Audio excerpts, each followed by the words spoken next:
Encompass Health. Introducing Scripps News, the only free 24-hour national news channel. Every day, Scripps News brings you in-depth reporting rooted in fact, not opinion. Rescan your channels and watch Scripps News right now. You know, I hear often that people will say that they don't even like to watch the news because it can be kind of depressing, and you seem to always hear about more violence happening across the country. But sometimes you'll have the talk of what can you do to make a difference. Well, maybe we're going to give you that answer this morning, because coming up on June 4th, it's time for Wear Orange in Chattanooga and I think across the country. Am I right in that, across the country? Yes. I'm looking to our next guest. So on the end down here we have Dylan Kussman.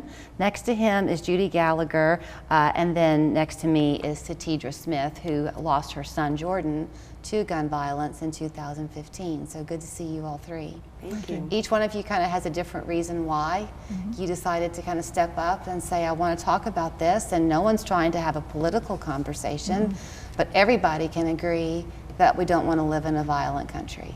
Yes, true. So on June 4th, you were part of an organization, Satedra, called Moms Demand Action for Gun Sense in America. And you're with that organization too, Dylan, is that right? All three of us. All three of you are, okay. Yes. But then you, Judy, also represent a local group called Be Smart. Well, Be Smart is a program of Moms Demand Action, but it's Okay. a national program dedicated to protecting kids and raising the awareness of the importance of secure gun storage. I'm stumbling my way through this a little bit, and I'm just confessing that I can tell that I am, but it's hard for me, Satedra. I'm a mom.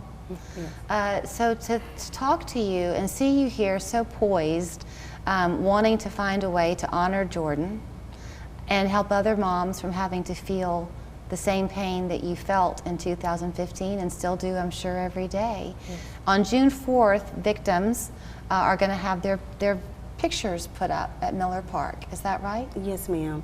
We're asking survivors and victims of gun violence to come and recognize those that have been taken senselessly from our communities, to bring their memorabilia there to join in on the efforts of remembering who they were and who they still are to us every day. The orange is hopefully something you're going to see all throughout the weekend of June 4th. People are encouraged. It's a little bit difficult, I guess, in Tennessee for folks to wear orange because they're not sure for the reason they're wearing it, but we want you to wear it for this reason. Because you were saying, Judy, that gun violence is the #1 killer of children in this country now. It is. It has surpassed car accidents and cancer deaths. Unfortunately, gun violence is the #1 killer of children.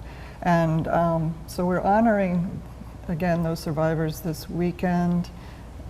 It started because of friends of Hadia Pendleton, who lived in Chicago, was shot and killed when she was 15. So ever since then, we have been honoring her and those other survivors and victims of gun violence.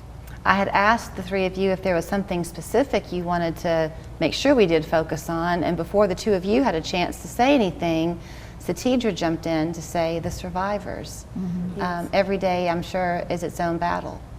It's an unsung battle every day. There's so many parents, siblings, friends, and community that are hurting, that are missing, that are wishing, and that are wondering why, you know. And everybody grieve differently, and they heal differently. Some it takes, others longer. Then some, they just never come to grips with their loved one even being gone. I have a teenager, and I have another daughter who's soon to be 25. You have grandchildren. There is an awareness that kids today carry with them of being a little bit unsure when you go into a public setting, what you might face. You're nodding your head, Dylan. I mean, would you agree? Well, I'm a public school teacher, and I do know that kids, junior high, high school kids, are very well aware of the problem in the country. and it concerns them. You know, I begin this by saying that none of us is trying to have a political conversation. That's far above our pay grade here. Agreed. So this is not something to say that guns are right or wrong, ownership is right or wrong. This is just to say safety is key. Yes, the Be Smart program is for all parents, caregivers that care about children, whether you're a gun owner or not a gun owner. And there's simple steps. You can go to besmartforkids.org and find out more about that, on how we're suggesting, which is basically to secure your guns. It's not to leave them in your glove compartment or under the seat in your car.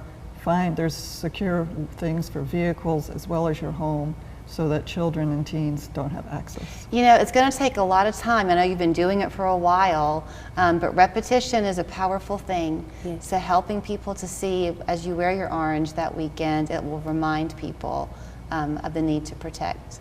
I'm very sorry for your loss, Satedra, but I'm sure Jordan's very proud to know that you're continuing things in his memory. I think so. Thank you. Thank you. A bed of